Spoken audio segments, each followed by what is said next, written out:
Olá. Hoje a gente mergulha numa história incrível, a de Constantinopla. Uma cidade que foi centro de poder, né? 4 impérios passaram por lá: romano, bizantino, latino, otomano. Exato. Por mais de 1000 anos foi a maior, a mais rica da Europa. Pensa na Hagia Sofia, nos palácios, naquelas muralhas. Lendárias, e era um centro de saber também.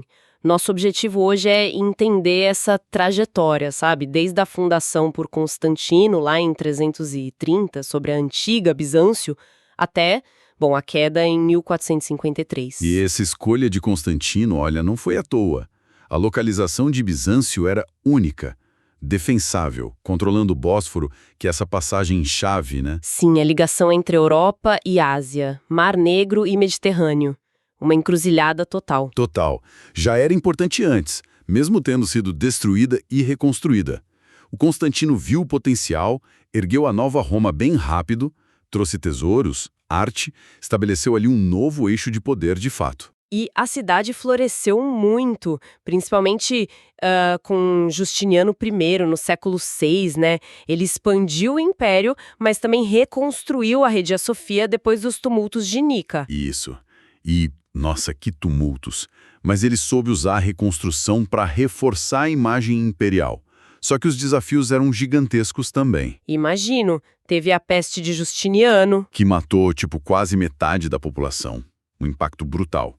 E teve a questão da iconoclastia, aquela briga sobre as imagens religiosas. E os cercos. Persas, árabes, ávaros, como eles defendiam a cidade pelo mar com tanta ameaça? Ah, aí entra uma coisa fascinante. O fogo grego. Era uma mistura incendiária secreta que queimava até na água.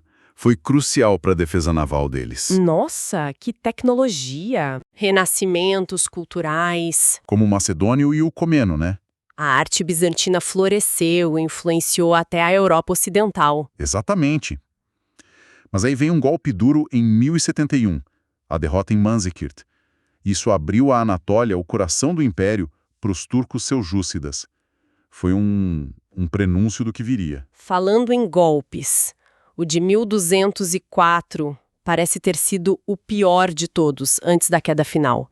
A Quarta Cruzada, Terrível. desviada do objetivo original, né? Os cruzados, em vez de irem para a Terra Santa, atacaram e saquearam Constantinopla. Uma brutalidade. As fontes descrevem como algo sem paralelo. Igrejas profanadas, relíquias roubadas. Imagina a cena. A cidade virou capital do Império Latino por meio século. Difícil se recuperar disso. E não se recuperou totalmente, né? Os bizantinos retomaram a cidade em 1261 com Miguel VIII, paleólogo, mas o império já estava muito enfraquecido. Fragmentado, empobrecido. E aí começa a era paleóloga, que foi mais uma agonia lenta, pelo que eu entendi. Exato. Guerras civis, perda contínua de território para os otomanos, que estavam crescendo na Ásia Menor, e também nos Balcãs para sérvios, búlgaros, e ainda veio a peste negra no meio disso tudo. Nossa Senhora. Então, em 1450, o Império Bizantino era basicamente a cidade, e só. Praticamente isso. A cidade e um entorno bem pequeno. Era uma sombra do que já tinha sido. O cenário estava pronto para o golpe final. E aí surge Mehmed II, o conquistador otomano. Jovem, ambicioso. E muito preparado. Ele planejou o cerco de 1453 meticulosamente. Construiu aquela fortaleza Rumens-i-Hissari, no lado europeu do Bósforo, para controlar a passagem e impedir ajuda, e reuniu um exército enorme. Estimativas variam, mas falam em dezenas de milhares de homens e artilharia. Pesadíssima. Com aquele canhão gigante do Orban. Sim, o super canhão de Orban, que, aliás, olha que ironia, foi oferecido primeiro aos bizantinos, que não tinham como palhar. Que coisa. E do lado bizantino, a defesa era o quê? Desesperadora. Com certeza. O imperador Constantino XI tinha uns 7.000 homens, talvez, uma mistura de locais e mercenários, como o genovês Giovanni Giustiniani, que era muito experiente. Contavam com as muralhas teodósicas, claro. Sim, as muralhas eram formidáveis e aquela corrente gigante bloqueando o Corno de Ouro, o porto natural. Mas a ajuda do Ocidente... Foi mínima, né? Por quê? As divisões religiosas ainda pesavam muito. O cisma de 1054, muito. E também as próprias questões políticas da Europa. Guerras, rivalidades. Ninguém queria ou podia mandar uma força significativa. Então, ficaram praticamente sozinhos. E o cerco durou semanas, quase 2 meses. A tensão devia ser absurda. Canhões otomanos batendo sem parar nas muralhas. Os bizantinos lá, consertando as brechas dia e noite como podiam. Mas aí veio a jogada de mestre, de Mehmed II. Aquela de transportar os navios por terra. Incrível. Exatamente. Ele arrastou dezenas de navios por uma colina e os colocou dentro do Corno de Ouro, contornando a corrente. Foi um golpe psicológico e estratégico enorme. Imagina o choque dos defensores. E ainda tentaram cavar túneis, né? Tentaram. Os otomanos tentaram minar as muralhas por baixo, mas os bizantinos descobriram e contra-atacaram essas minas.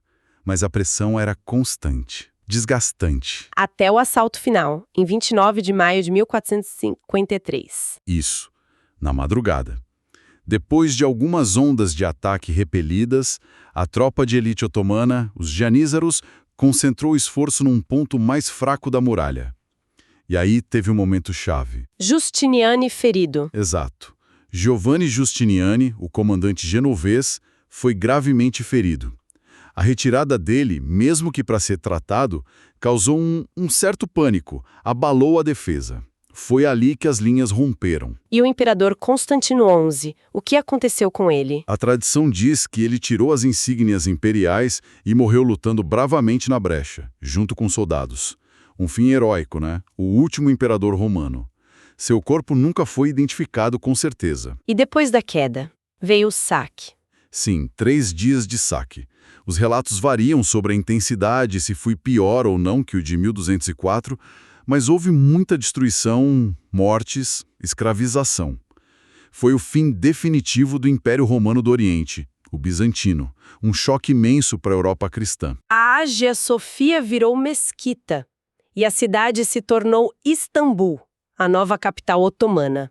Mas teve aquela consequência interessante, a fuga dos sábios gregos, né? Sim, muitos intelectuais, artistas, fugiram para a Itália principalmente, levando manuscritos, conhecimento clássico, e isso ajudou a dar um empurrão no Renascimento italiano. Faz sentido. A conquista consolidou o poder otomano, mudou o equilíbrio de forças no mundo, mas, olhando para trás para toda essa história, o que mais impressiona talvez seja a resiliência de Constantinopla.